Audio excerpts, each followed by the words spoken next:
디모데전서 6장 1절부터 10절까지 이런 말씀을 함께 교제하기를 원합니다. 먼저 말씀을 읽도록 하겠습니다. 무릇 멍이 아래 있는 종들은 자기 상전들을 범사에 마땅히 공경할 자로 알지니 이는 하나님의 이름과 교훈으로 비방을 받지 않게 하려 함이라.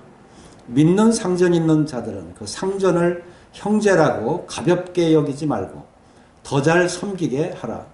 이는 유익을 받는 자들이 믿는 자요 사랑을 받는 자임이라.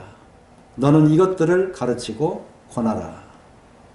누구든지 다른 교훈을 하며 바른 말 곧 우리 주 예수 그리스도의 말씀과 경건에 관한 교훈을 따르지 아니하면 그는 교만하여 아무것도 알지 못하고 변론과 언쟁을 좋아하는 자니 이로써 투기와 분쟁과 비방과 악한 생각이 나며 마음이 부패하여지고 진리를 잃어버려 경건을 이익의 방도로 생각하는 자들의 다툼이 일어나느니라. 여기까지만 먼저 읽겠습니다.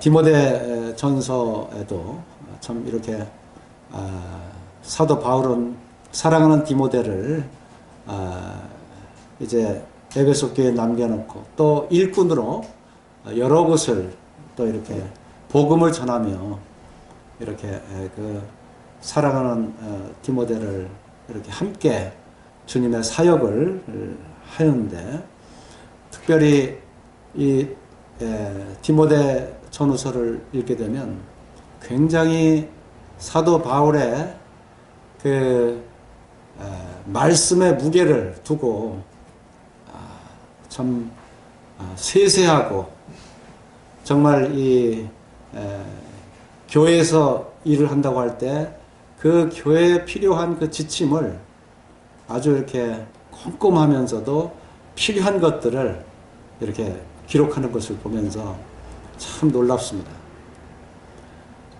여러 방면에 이 관해서 이렇게 편지로 디모데에게 조목조목 알려주었습니다. 오늘 이 6장은 성도의 마땅한 그 삶에 대한 권면이다, 이렇게 제목을 붙일 수가 있겠습니다.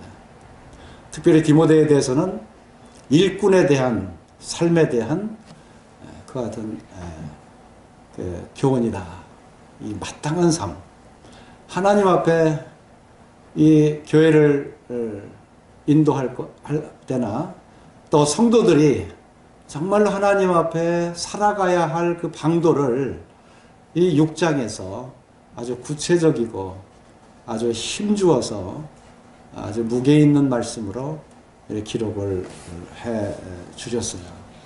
그래서 어느 것 하나, 어느 한 말씀, 그 낱말조차도 하나도 참 여기에 그냥 넘어갈 수 있는 그 같은 말씀들이 아니에요.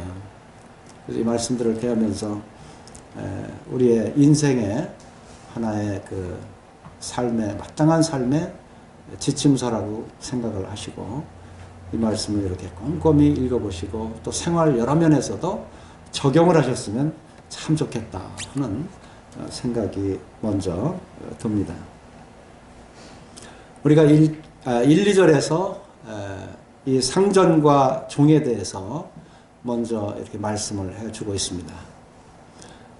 물론 이것은 그 당시에 시대적인 배경이 있겠죠. 자그마치 이 전쟁으로 인한 패전병들이거나 또는 참 부를 자랑하는 로마 시대의 그 환경 속에서 참 이 가난한 자로서 또는 노예로서 그 어려운 환경들을 헤쳐나갈 때 서로 이 조직 문화에서 어떻게 이것을 살아가야 하는가. 특별히 여기에서는 신앙을 가진 그 상전과 종이 있다면 어떠한 모습으로 섬기면서 이 신앙생활을 할 것인가. 이것을 1, 2절에서 잘 가르쳐 주고 있습니다. 물론 이 말씀은 여러 신약에서도 여러 군데에서도 이 말씀을 주고 있어요. 상전과 종, 어떤 데는 상전을 먼저 기록하고 어떤 말씀은 종의 그 입장에서 말씀을 기록하고 이런 이 조직에서의 상전과 종의 관계를 기록하고 있습니다. 그래서 우리 이제 참 나이가 이제 드셔서 이런 문화에 이런 조직에 이제 들어가서 생활할 리가 거의 없으시잖아요. 그래도 모르는 거예요. 그리고 우리 자녀들이 또 그렇게 생활하고 있잖아요. 그리고 우리는 그 자녀들에게도 이와 같이 하라고, 물론 잊고 있지만은 그러나 이 경험을 통해서도 이와 같은 것을 가르칠 필요가 있다고 생각이 들어요. 먼저 1절에 보면 멍에 아래 있는 종들은 자기 상전들을 범사에 마땅히 공경할 자로 알지니. 이 종들에 대해서 먼저 말씀하고 있어요. 이 상전이 이제 나보다 상사가 있다 그러면 그 상사에 대해서 보통은 그냥 조직에서 대수롭지 않게 생각을 하거나 일반적인 그 분위기에 따라서 이 상사를 대합니다. 그리고 요새는 오히려 부하들이 더 편해요. 옛날에는 군대 생활도 고참이 되면 뭐 마음대로 부렸죠. 절병들을. 그런 시대가 있었습니다. 예를 들어 60년대부터 80년대까지는 한국에 그런 이 군대에서도 그 규율이 있어가지고 아주 엄격하게 다뤘던 생각이 납니다. 근데 이제는 현대화가 돼가지고 쫄병한테 뭐라고 잘못 얘기하거나 스트레스를 받아가지고 사고를 당하면 나중에 피해보는 것은 그 상관의 피해를 봅니다. 거기에 고참뿐만 아니라 그 연대적으로 부대 지휘관까지 또 그 이상으로 이 책임을 지는 것을 보게 될 때, 지금의 시대는 바로 그러한 시대입니다. 지금 여기에서는 하나의 이 종과 그 상전으로 어떻게 보면 또 이 노예와 주인의 이런 관계 속에서 어떻게 대해야 되느냐 하는 것, 이것을 말씀해 주고 있는데, 여기에서 결론적으로는 범사에 어떠한 일이든지 어떠한 모습에 그러한 일이 생겼다 할 때에 그때 마땅히 공경할 자로 알아라. 저도 직장 생활할 때 이 에베소 6장에 있는 말씀, 또 디모데서 이 본문에 있는 말씀, 이 같은 말씀을 읽고 이 대하는 자세가 틀려졌어요. 이 기준이 없다면 공경할 자로 그렇게 알질 않았을 거예요. 그런데 여기에 공경해야 될 이유가 여기 적혀 있어요. 이는 하나님의 이름과 교훈으로 비방을 받지 않게 하려 함이라 그랬습니다. 그러니까 만약에 그리스도인이 상전에 대해서 말씀대로 섬기지 않는다거나 또 그리스도인다운 그와 같은 행실을 보이지 않으면요, 매사에 그것을 비방하고 꼬집어서 참 이 어려움을 당합니다. 그리스도인이 아닌 사람들은 어려움이 덜해요. 근데 특별히 교회 다닌다면서 네가 그따위로 행동하느냐, 시작에서부터 참 어떤 일을 당할 때 거짓을 하게 되면 교회 다니면서 거짓말을 하냐, 이게 한두 가지가 아니야. 같이 생활하니까 이게 수년간을 이게 같이 식사를 하고 같이 똑같은 환경에 일을 하잖아요. 그러니까 누구보다도 이걸 잘 알거든요. 이럴 때 이 말씀이 굉장히 그 중심을 잡아줘요. 그래서 이 서로의 관계에 있어서 이 분위기를 만들어주고, 비록 이 종인 입장에서 그리스도인이라고 하면 어려움이 있어도 그것을 참으면서 상전답게 공경을 하는 이와 같은 자세로 바뀝니다. 그렇게 됨으로 인해서 이 서로 복음을 전할 수가 있어요. 그리고 하나님의 그 이름과 이 교훈적인 이와 같은 순종을 통해서 어떠한 비방도 받지 않게 되어 있어요. 공경을 하는데 비방이 있을 수가 있겠어요? 근데 이것을 보지 않는 것 같아도 그 주변에서 이것을 다 이렇게 보고 안다고 하는 거죠. 물론 저도 특별히 잘한 건 아닙니다만은 제가 그 대리일 때 그 부장이 참 내가 당신을, 그 사람은 그 당시에 나이가 한 거의 50 가까이 됐던 사람인데, 내가 참 신앙적으로 당신을 존경한다. 그 얘기를 좀 들었는데, 직장 생활하면서 상사한테, 부장이 대리한테 존경한다 소리 하는 건 아마 없을 거예요, 거의. 근데 저는 그것이 지금도 잊혀지지는 않습니다. 왜냐하면 구원받고 나서 너무 이렇게 말씀에 있고, 또 복음을 전하기 위해서 정말로 이 말도 잘 듣고 또 일을 또 그만큼 잘 감당을 했어요. 그래서 남보다도 좀 이렇게 뭐 뛰어날 정도는 아니지만 하여간 그 웬만한 일들을 다 이렇게 처리하고, 그리고 복음을 전하고, 심지어는 복음을 직장에서 또 많이 전하니까 회장한테까지 알려졌는데, 회장이 감리교 장로였어요. 근데 이 구원파냐? 맨날 구원을 전하게 이래가지고 지금도 제가 소지하고 있지만 구원파의 정체라는 이제 책을 주더라고요. 그러면서 우리 교회로 오라고, 교회도 같이 다니고 저 직장에서도 서로 믿고 이렇게 일하면 좋지 않느냐 그러는데, 이러니까 항상 이게 대립이 됐어요. 나중에는 사직서를 내게 되고, 회사가 또 이제 어려움이 있었죠, 서로 간에.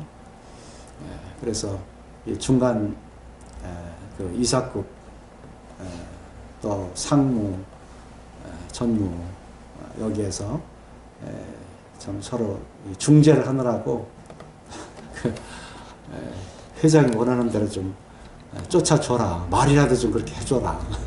제 양심에는 그게 안 돼요. 그때 그렇게 이렇게 진실한 마음이었으니까.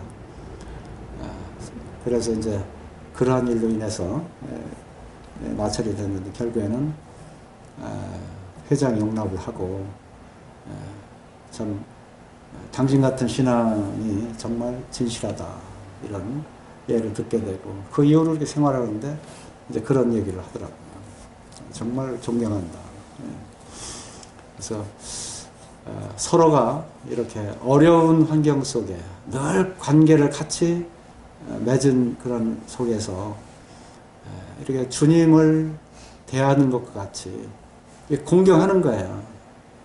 그러면 그것이 그 당시에는 나타나지 않을지라도 그 후에 그와 같이 하는 것이 순수한 이와 같은 공경을 받고 나서 이 마음이 변하고, 또 자기의 가정사 여러 가지 또 얘기하잖아요. 그러면서 복음이 여러 가지 사정들을 얘기하면서 전해지고, 이래서 한때 참 그 직장에서 한 3, 40명 정도가 이제 계속 모였었어요. 그러니까 이제 거기에 주동자라는 말을 이렇게 하게 되고 염려를 했겠죠.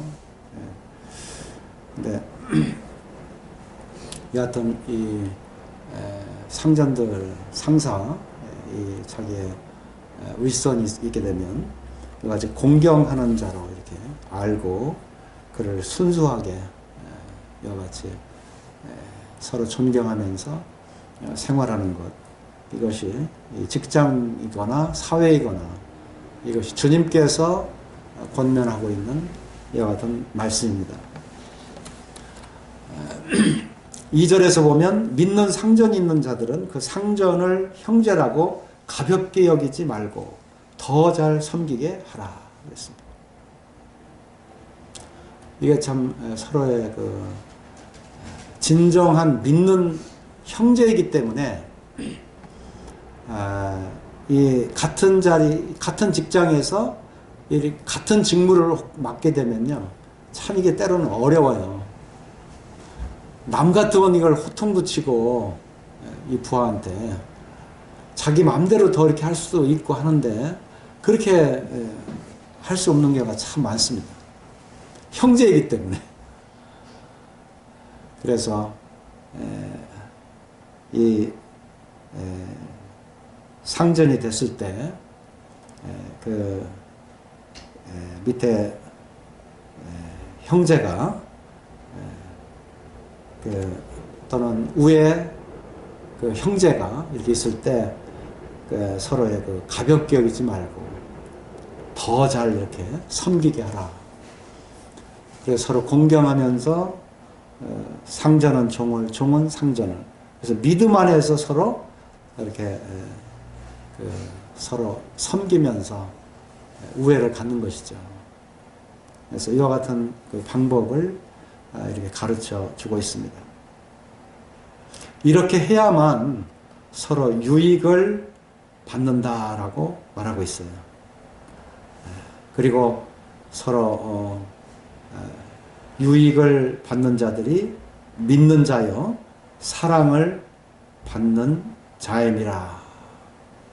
그래서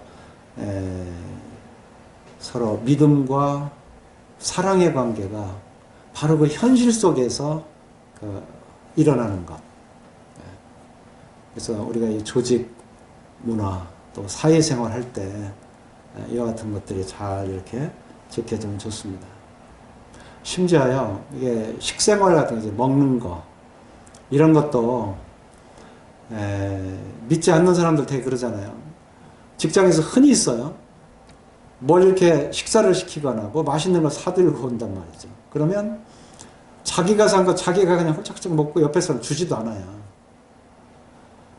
그런데 그리스도인이면 자기가 그렇게 먹고 싶어도 그것도 이렇게 참으면서 이렇게 양보할 때,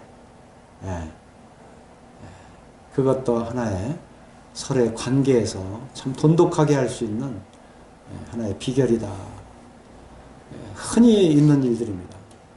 그래서 어느 것 하나 이렇게 서로 믿는 자로, 사랑하는 자로 이렇게 유익을 서로 갖게 하는 이런 관계, 이것이 참 직장 상사 간에 또는 부하 간에 이것을 서로 이렇게 믿음 안에서 사랑하면서 교류하는 이와 같은 것이 참 필요하다는 것을 생각하게 됩니다. 사실 이것이 인생이에요. 한 20대 직장생활 들어가서 입문해서 한 50에 60까지 거의 생활하잖아요.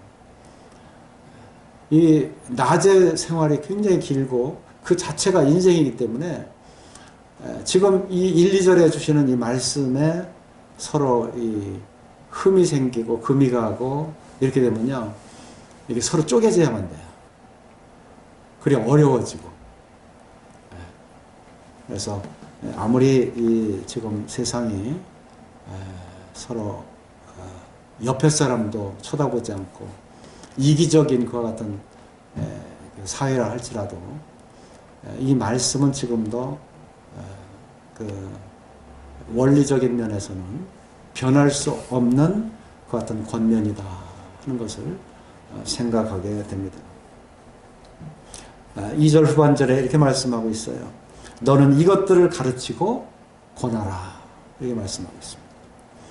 그래서 참 이렇게 그 당시의 그 환경에서도 복음을 증거하기 위해서 하나님의 이름을 더욱 영광되게 드러내기 위해서 이런 사회적인 구조 속에서도 서로 공경하는 이와 같은 그 모습이야말로 지금 이 본문에서 주되게 가르치고 있는 말씀이라고 하는 것을 알 수 있어요.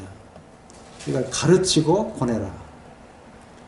이걸 부모 입장에서 아니면은 사회생활의 선배 입장에서 얼마나 가르치고 권했습니까? 우리는 이 디모데서를 접하면서 이런 말씀들을 시간이 되면 이렇게 가르치고 그리고 자꾸 할 수 있도록 권해야 할 필요가 있다고 생각이 듭니다.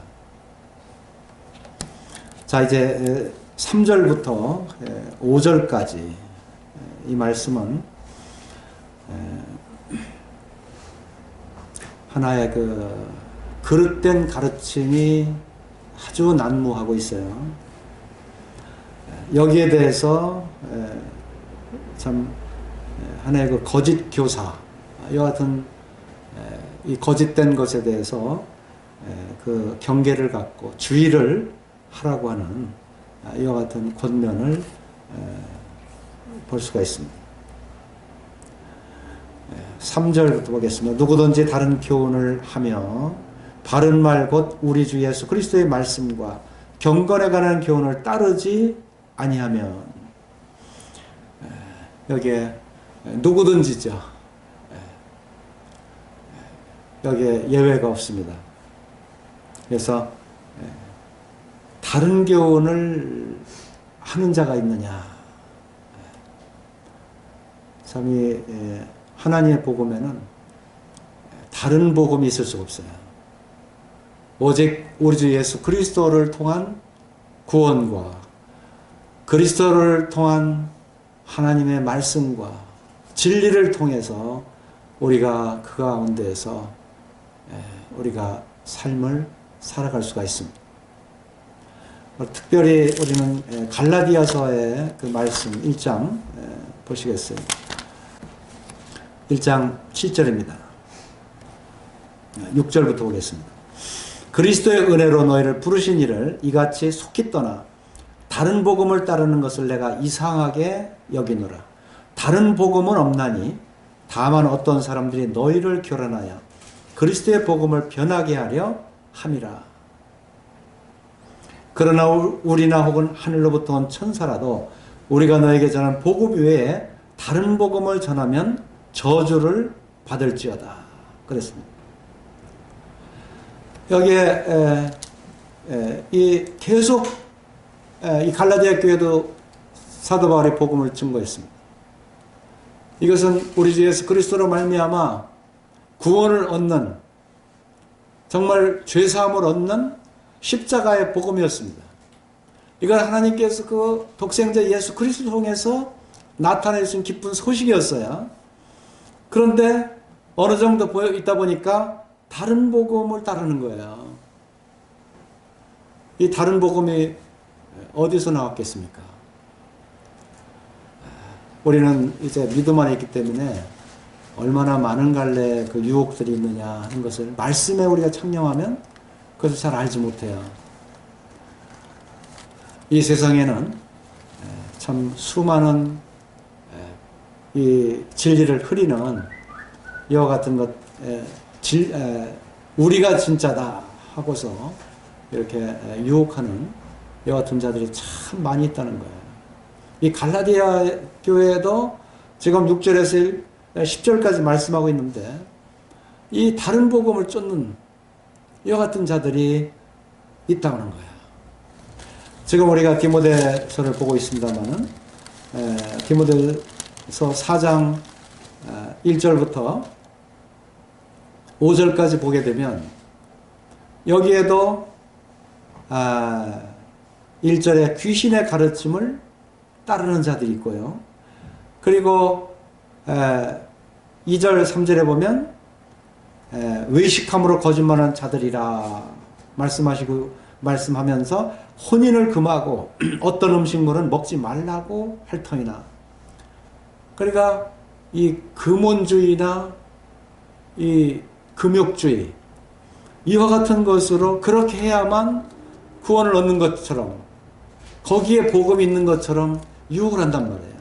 지금 디모데에게도 이것을, 이 장마다 거의 사도 바울이 이것을 하고 싶은 거예요. 이걸 주의해 주고 싶은 거예요. 얼마나 많은 유혹들이 있느냐 이거예요. 주님께 종말에 무엇이, 징조로 무엇이 있겠습니까? 물었을 때 너희가 이 거짓 선자들을 주의하라, 거짓 교사들을 주의하라 말씀하셨어요. 그 유혹에 넘어가서는 안 된다. 내가 그리스도라 하면서 유혹한다는 거예요. 그럼 믿지 않는 사람들은 거기에 넘어가고 마는 거예요. 우리가 디모데전서, 디모데서 보고 있습니다. 1장에도 처음 서두부터 바로 그와 같은 말씀으로 일깨워주고 있는 거예요. 1장 3절부터 말씀을 보면, 내가 마게도냐로 갈 때 너를 권하여 에베소에 머물라 한 것은 어떤 사람들을 명하여 다른 교훈을 가르치지 말며 신하와 끝없는 족보에 몰두하지 말게 하려 함이라. 이런 것은 믿음 안에 있는 하나님의 경륜을 이름보다 도리어 변론을 내는 것이라 그랬습니다.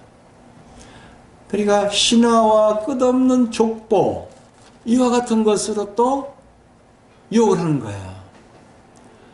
그리고 사도행전 15장이나 또 갈라디아서 3장에 보면 율법으로 구원을 받아야 돼요.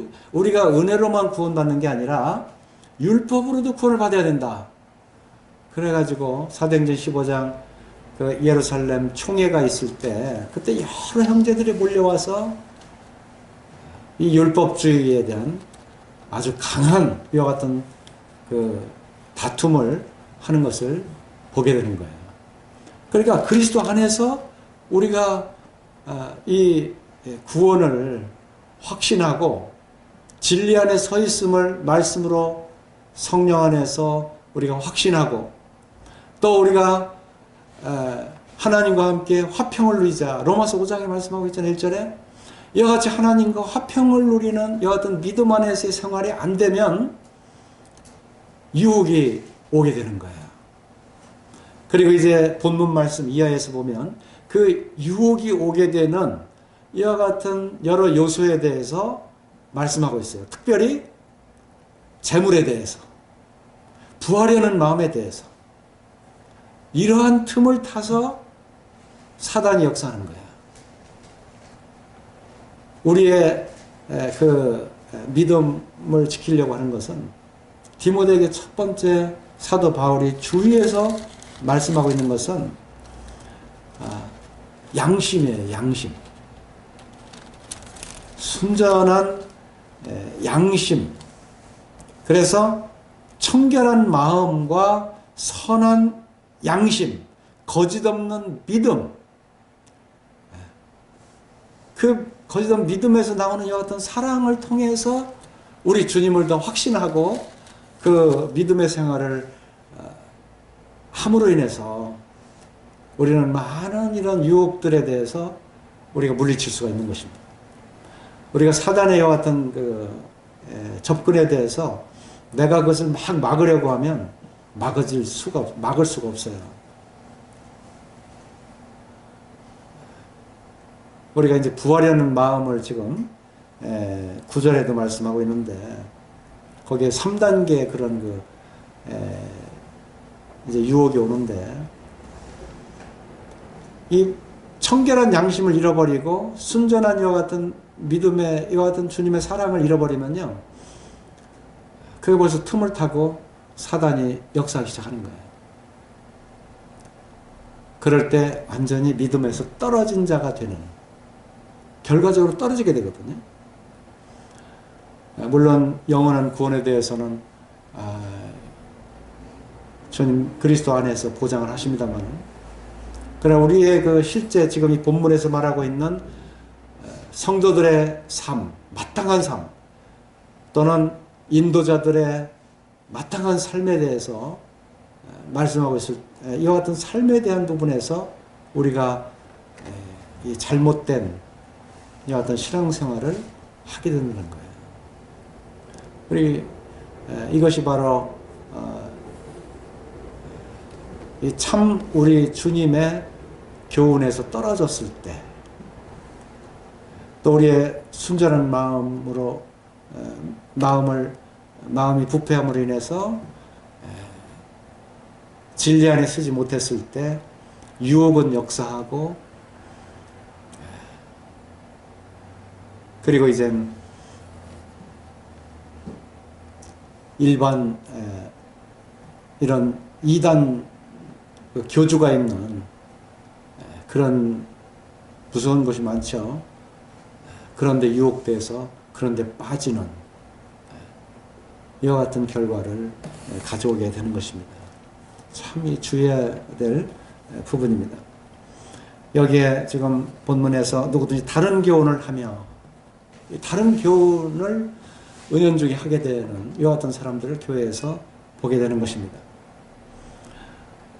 바른 말, 곧 우리 주 예수 그리스도의 말씀과 경건해가는 교훈을 따르지 아니하며, 또 개역에서는 창념치 아니하며 이렇게 말씀하고 있어요. 그래서 우리는 주의해야 돼요. 과거에 우리 모임에 있었는데 한번 전화가 왔어요. 좋은 그런 마음으로 주소를 가르쳐 줬어요. 그런데 봉투에 날라온 거 보니까 교주가 있는, 밝게 말씀드리면 신천지, 거기에 빠져가지고 계속 편지를 보내오는 거예요. 한 3개월에 한 번씩은 보내오는 것 같아요. 이 다른 교훈에 빠져버려요. 말씀을 이렇게 읽어오면, 제가 만약에 성경을 이렇게 읽지 않고 정말 이렇게 구원받고 나서 아주 확신 있는 이와 같은 건 서 있지 않았다면 그것도 말씀으로 계속 보내오거든요. 근데 말씀이 맞질 않아요. 정말 구원받은 자로서 진실성이 없고 인격도 없고, 또 그런데 성령의 역사도 없고, 읽어오면 감동이 있어야 되고 성령의 역사가 있고 그렇잖아요.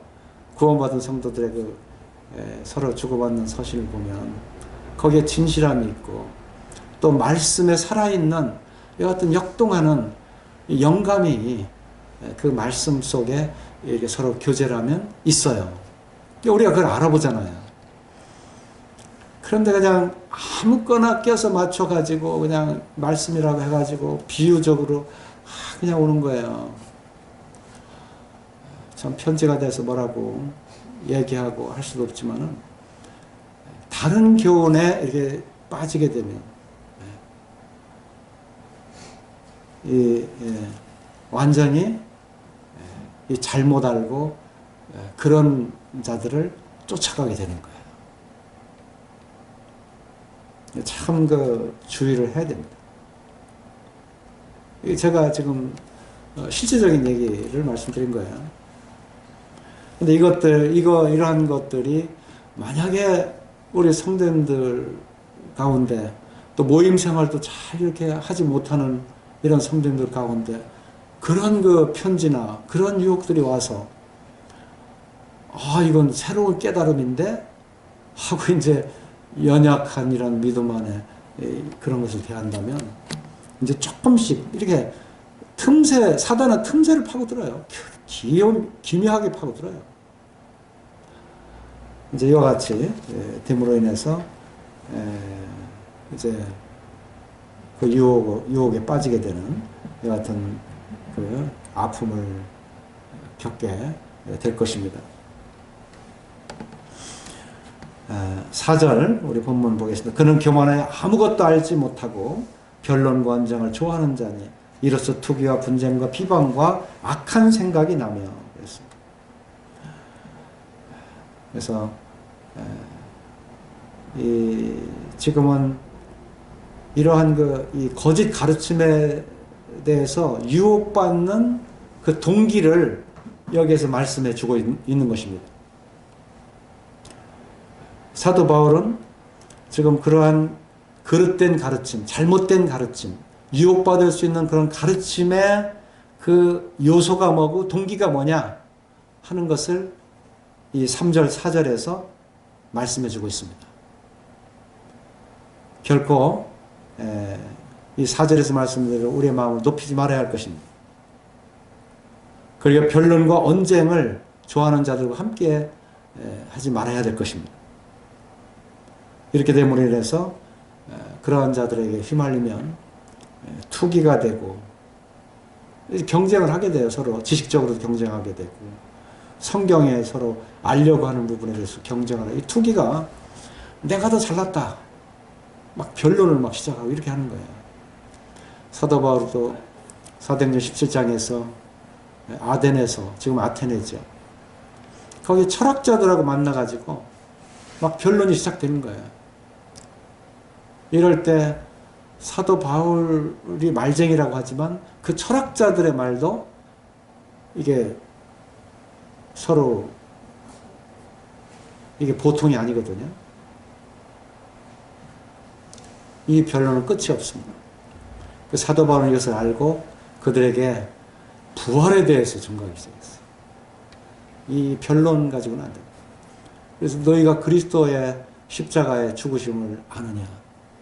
그리고 그가 죽은 지 3일 만에 살아나심을 너희들이 들었느냐. 이것은 사실이다. 너희 철학에 있어서 너희 신화에 있어서 이와 같은 부활이 실제적으로 있었던 일이 있으면 말해봐라.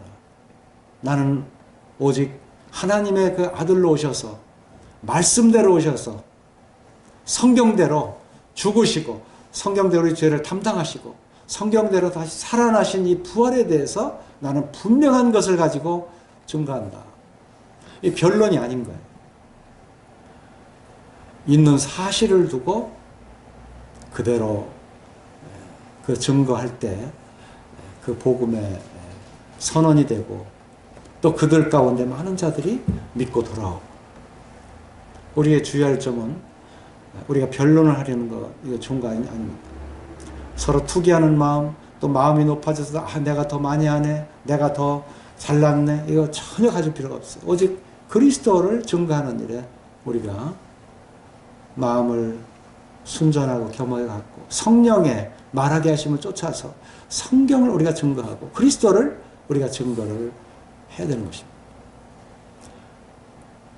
그래 누가복음과 사도행전을 기록하면서 첫 번째 1장 1절에 기록하기를 그 있었던 사실 더도 말고 덜도 말고 이것을 사도행전에서 데오빌로 각하에게 있었던 사실에 대해서 알게 하려 한다. 그래서 있는 그대로를 기록한 것을 볼 수가 있는 것이죠.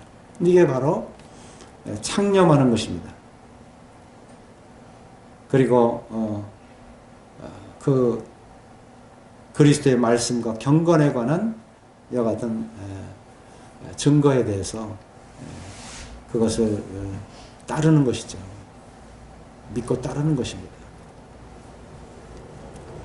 결국 어떻게 됩니까? 이와 같이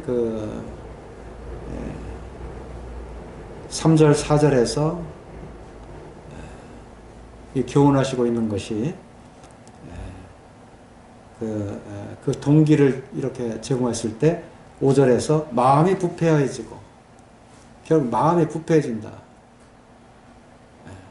순전한 마음을 다스려야 되는데 부패해진다. 그 다음에 진리를 잃어버린다 그랬어요. 그 다음에 일어나는 현상은 진리를 잃어버리는 것입니다.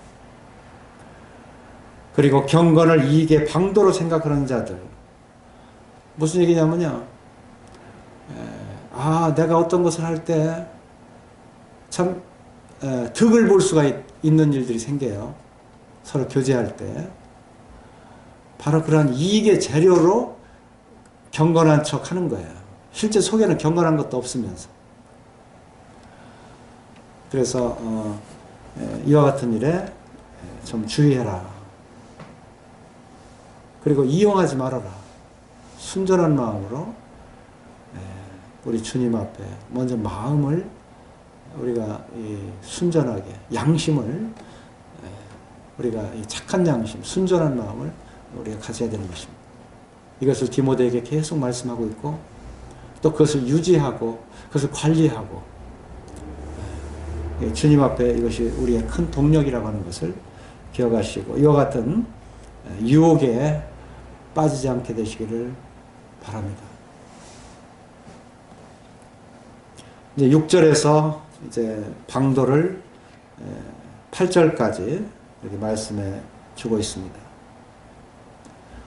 그러나 지족하는 마음이 있으면 경건은 큰 이익이 되느니라. 여기 지자는 지식의 지자예요. 알지자. 그래서 이 하나님의 말씀을 알므로 인해서 이 스스로 이렇게 만족할 수 있는 이와 같은 마음이 되면 참 좋다고 하는 거야. 그것은 참 경건한 생활함에 있어서 큰 이익이 되는 것입니다.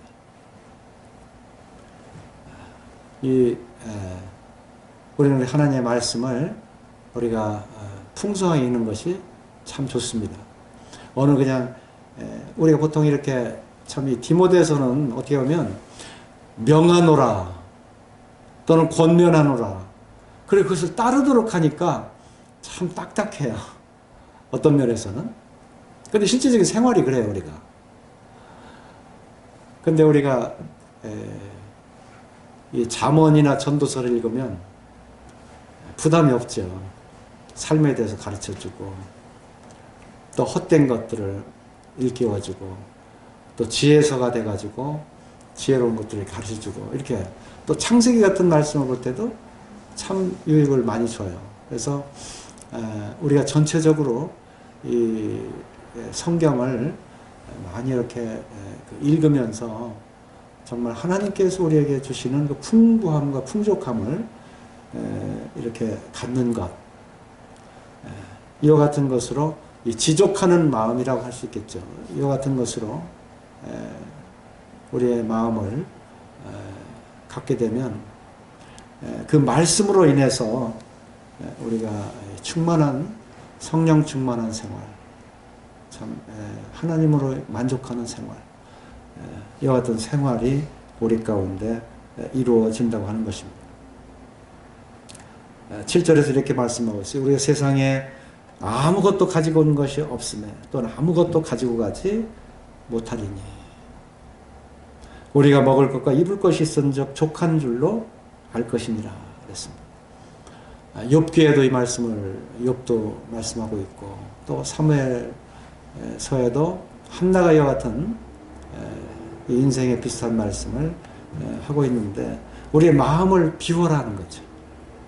마음을 주님의 믿음 안에서 우리의 가져야 할 바를 이렇게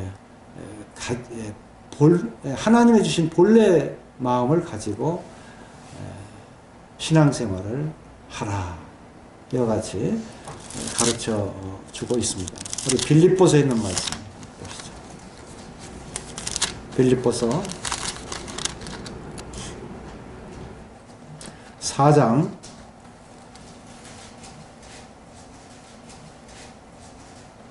11절부터 13절까지 우리 다 같이 한번 읽어볼까요? 시작. 내가 궁핍함으로 말하는 것이 아니니라. 어떠한 형편에든지 나는 자족하기를 배웠노라. 나는 비천에 처할 줄도 알고 풍부에 처할 줄도 알아. 모든 일 곧 배부름과 배고픔과 풍부와 궁핍에도 처할 줄 아는 일체의 비결을 배웠노라. 내게 능력 주시는 자 안에서 내가 모든 것을 할 수 있느니라. 사도 바울은 내게 능력 주시는 자 안에서 내가 모든 것을 할 수 있다. 우리 주님으로 인해서 이제 이 사는 비결을 배웠다는 거예요. 그것은 얼마나 많은 이 복음을 증가하면서 얼마나 많은 어려움들을 당했습니까? 그런 때마다 주님께서는 모든 환경에서 사도 바울을 인도하셨어요. 그리고 이와 같이 그 일체의 비결을 배웠노라. 이 비결을 배웠노라. 이 비결이 뭐겠어요? 그리스도 안에서 그리스도로 채워지고 그리스도의 인도함을 받고 또 그리스도를 바라보고, 주님도 그랬어요. 내게는 먹을 양식이 있다. 아버지께서 일하시니 나도 일한다. 이 아버지 일을 하는 것, 이것이 내게 주신 양식이다. 이렇게 주님은 말씀하시고, 아버지의 말씀을 이루는 이것으로 그 일체의 비결을 배우고, 자신은 죽고 그리스도는 사는 이와 같은 일체의 비결을 이 생활 속에서도 배우고,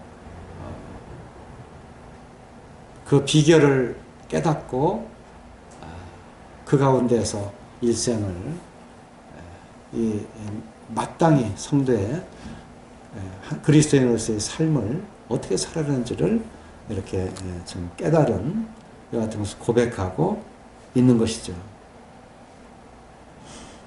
우리도 이 말씀대로 우리가 이렇게 좀 비우고 살면 참 좋겠어요. 본문에 우리가 먹을 것과 입을 것이 있은즉 족한 줄로 알 것이니라. 그래서 우리의 고린도서 3장에 말씀한 대로 우리의 만족은 하나님께로부터 나느니라. 하나님으로 인한 만족이 우리 속에 채워질 수 있게 되기를 참 바라죠. 이것이 지금 본문에서 이렇게 우리들의 그 신앙생활, 이 지족하는 마음, 또 삶의 비결을 가르쳐 주고 있습니다. 9절 10절에서는 이 직접적인 돈을 언급하고 있어요. 부하려는 자들은 시험과 올무와 여러 가지 어리석고 해로운 욕심에 떨어지나니. 그래서 먼저 이 부하려는 자, 그런 생각을 가지고 있는 사람이 있죠.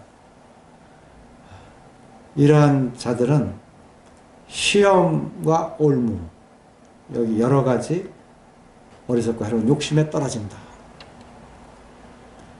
그래서 이 부하려는 마음, 우리가 본문에서 7절과 8절에 가르치는 대로 그와 같이 마음을 비우고 사는 이 비결, 그것을 그리스도 안에서 우리가 깨달으면 좋을 것 같습니다. 그렇지 않으면 우리는 시험과 올무에 빠지게 됩니다. 첫 번째 단계가. 그 다음에는 어리석고 해로운 욕심에 빠지게 됩니다. 그리고 이제 곧 사람으로 파멸과 멸망에 빠지게 하는 것이라. 이제 3단계는 뭐예요? 이제 완전히 그 사단이 마음대로 이제 흔들어서 파멸에 이제 처하게 되고 결국 멸망에 빠지게 된다 하는 거죠. 그러니까 먼저 부하려는 이와 같은 부하려 하는 자들, 부하려고 마음을 먹는 이 자체, 이것을 그리스도인으로서는 경계해야 된다 하는 것을 이 본문에서 가르쳐 주고 있습니다. 그리고 10절에서 돈을 사랑함이 일만하게 뿌리가 되나니. 직접적으로 이 돈에 대해서, 그러니까 이 부하려는 자의 그 결과가 어떤 것이냐, 그래서 돈을 딱 집어서 말씀하고 있습니다. 돈을 사랑한다면 그것이 일만하게 뿌리가 된다. 모든 악, 성경에는 시편에 특히 의인과 악인을 말씀하고 있잖아요. 거기에 악인이라고 하는 자들에 대해서 바람에 겨와같이 날아갈 수밖에 없는 자들. 그래서 그 악의 뿌리가 된다. 돈을 사랑하는 것에서 경계하고 있습니다. 이것을 탐하는 자들은 미혹을 받아 믿음에서 떠나 많은 근심으로써 자기를 찔렀도다. 자, 결론은 어떻다고요? 돈을 탐하는 자는 미혹을 첫째 받는다. 그리고 두 번째는 미혹받고 나서 믿음에서 떠난다. 믿음에서 떠난다. 믿음 생활, 믿는 것 같지만 믿는 생활, 이게 죽은 자예요. 믿음에 대해서. 그리고 많은 근심으로 자기를 찔렀다. 이게 자기를 찌르는 것입니다. 떨어졌을 뿐만 아니라 이제 자기는 계속 평생 이 돈으로 인해서 일평생 그 많은 근심 속에서 양심이 부패해지고 또 자기의 그 형벌을 감당을 해야 되는 하나님 앞에서 이와 같은 생활을 하게 된다고 하는 것을 말씀해 주고 있습니다. 우리가 오늘 6장 먼저 10절까지 이렇게 보았는데 우리 그 성도의 또는 인도자의 그 신앙생활에 있어서 마땅히 해야 할 바 이것을 이렇게 참 귀한 한 단 하나까지도 버릴 수 없는 아주 귀한 말씀으로 이렇게 디모데에게 사랑의 권면을 하였습니다. 우리 실생활을 이렇게 말씀하여 적용하시고 우리의 신앙생활이 주님 앞에 온전하고 순전하게 드려지게 되기를 바라겠습니다. 우리 기도하시고 마치겠습니다. 아버지 하나님 감사합니다. 오늘 디모데 6장에 나온 말씀을 통해서 참 상전과 종에 대해서 저희들의 이 사회생활에 어떻게 섬기며 공경하며 또 그 목적이 무엇인가를 깨닫게 하신 것을 참 감사를 드립니다. 참 공경하며 또 복음을 증거할 수 있는 이와 같은 서로의 우애와 사랑의 관계를 갖도록 하셨나이다. 이제 또 거짓 이와 같은 다른 교훈들이 저희들에게 침투하고 또 교만하고 또 변론과 언쟁을 나누게 될 때 참 마음이 부패해지고 또 진리를 잃어버리고 또 결국은 다툼이 일어나는 아무 유익이 없는 이와 같은 것을 보게 될 때 참 온전한 주님의 복음을 증거하며 또 그 안에 서서 나갈 수 있도록 이렇게 인도해 주신 주님을 감사를 드립니다. 저희들의 아무것도 이 세상에 가지고 온 것이 없으며 아무것도 가지고 못한다고 하신 대로 참 저의 마음을 그리스도 안에 채우게 하시고 그리스도의 주신 소망을 따라 살게 하심으로 그리스도의 생명이 살아나는 여하튼 믿음의 생활이 되어지기를 참 주님께서 계속 역사해 주시기를 주님의 의탁을 드립니다. 참 이제 돈에 대해서 특별히 저희들의 말씀해 주신 것도 감사를 드립니다. 부하려 하거나 또는 돈을 사랑하는 이와 같은 일이 없도록 먼저 저희 자신을 돌아볼 수 있게 하시고 온전히 주님을 먼저 그의 나라 그의 일을 생각하는 같은 믿음의 생활이 될 수 있도록 주님 계속 함께해 주시옵소서. 이 모든 교훈에 감사를 드렸고 우리 주 예수 그리스도를 받들어 감사하며 기도드립나이다. 아멘.